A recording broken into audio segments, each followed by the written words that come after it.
Kev, FanCam man. How, How's it going, mate? how are we, mate? Can you hear me? Yeah, perfect. Yeah, I'm good. It's great to have you on the show. What do you make of that performance? Like, I'm literally sitting at 50-50. I'm annoyed at certain parts and pleased to punch with others. What did you make of the performance and, of course, the result? To be honest, when I seen the actual lineup, I was thinking straight away far too many changes for me.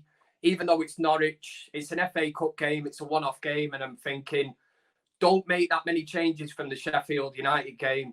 If it's not broke, don't fix it. You can make 5 substitutions at the minute. So the way I was looking at it is try and get the job done. If you want to make them subs, what's the point of putting Martial on the bench today after scoring a hat-trick? He's come on, changed the game, influenced it. The same with Pogba. For me, and I know I'm moaning about that. I think in that sense, Solskjaer got it quite wrong to start the game like that. But absolutely brilliant to actually change the game and then in extra time to actually win it. But again, I think we just made it hard for ourselves and it was all down to team selection. But I'm absolutely buzzing. I've just seen your live reaction to the goal when it went in, which was absolutely mint, mate. Mate, do you know what? I was sitting here and like, I know the younger generation either don't care about the FA Cup. I do blame the person that introduced them to football for that. Like my dad, FA Cup days were special. Even when your team was out, we'd sit up and we'd watch Grandstand. We'd watch the build up to the day. FA Cup was a special day. So I'm sitting here, my heart is like palpitating. And I'm watching the game just thinking, I want to go through so badly. And one of the biggest reasons is we need to react to Liverpool. And we do. And I'm not saying we have to do it within one day. But it's a case of let's win something this season when we've got a great opportunity to, and let's start building something for the future. And when that goal went in, there was such a relief, especially as well. On top of that, I tweeted saying that Maguire was having a sensational game, and I didn't mean to make Scousers boil their piss, but they did. Imagine just winning your first league title in 3 decades and then getting angry because a United fan is happy that Maguire's having a good game. Mad. It's not hard to boil Scousers' piss, mate. True. It's very, very true. It is, mate. But who stood out for you today? Who had good performances in that team? I think, well, like you say, not just because he got the goal, Maguire. Fernandes didn't have his greatest game, but the thing I love about Fernandes, I think he's absolutely transformed United at the minute. It's almost like everybody else in that squad has upped the game. I've not seen the likes of it since probably like Eric Cantona, a kind of player that comes in there that's influential, that players look towards and think, this guy can make things happen. We've seen it against Sheffield United. We've seen it again today. Yes, he didn't have his best game, but he's always trying. Even the flick into Igalo for the sending off. It's just little things like that. But I think a lot of players are feeding off that at the minute and seeing that, Fernandes makes things happen. He's been an absolutely sensational signing at this moment in time for United. I agree, and I think the Pogba coming back has had the same thing. And what I saw, what we saw so much between sort of September and Bruno signing, we had so many games where we had the ball, they were on low block, but you could go back and look. There could be the last 20 minutes we might have one attempt.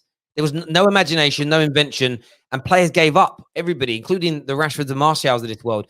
But since Bruno has come in and then Pogba's come back, I think it's accelerated further. We did just keep going. And I know a lot of people will say, oh, you did it against 10 men. But why were we against 10 men? It wasn't a sort of 50-50 tackle in the middle and their player was sent off and ours wasn't. They pulled a guy down. They pulled a Gallo down because Bruno Fernandes had a world-class back heel flick that was going through to him. And we know that if Firmino or Kevin De Bruyne or next season Ziyech pulls off a back heel like that sets up a goal, the internet's going to pop for it. So we know how good it was. And I think that's the difference between this Man United team right now and one before, which is the element of me that's pleased, is I think 6 months ago, we lose that game or go out on penalties. Yeah. Under a different regime as well. I think under the likes of Moyes, Louis van Gaal, Mourinho, it would have been totally different. And that's where I've seen a few of your tweets as well about Solskjaer, the fact that you said you can see the bigger picture now. I mean, I'm not blowing my own trumpet, but I've always thought that Solskjaer, what he was trying to implement, it was always going to take time. But it's the fact that even under Sir Alex Ferguson, United never played that style of football that they're playing at the minute. They're playing out from the back. And I know certain laws have changed and stuff, but United now, it's like when it stops with De Gea, they're playing out from the back. There's no long kicks down the field, you know, into Fellaini. Let's see if Fellaini can bring it down on his chest and all that and hold it up. It literally is playing out from the back, moving up the field in tandem. But again, Bruno Fernandes is a massive part of it. And the fact that now if Pogba and Fernandes can start getting in there on a weekly basis, playing together, because let's not, you know, beat around the bush. They are United's technically two best players up there with Martial.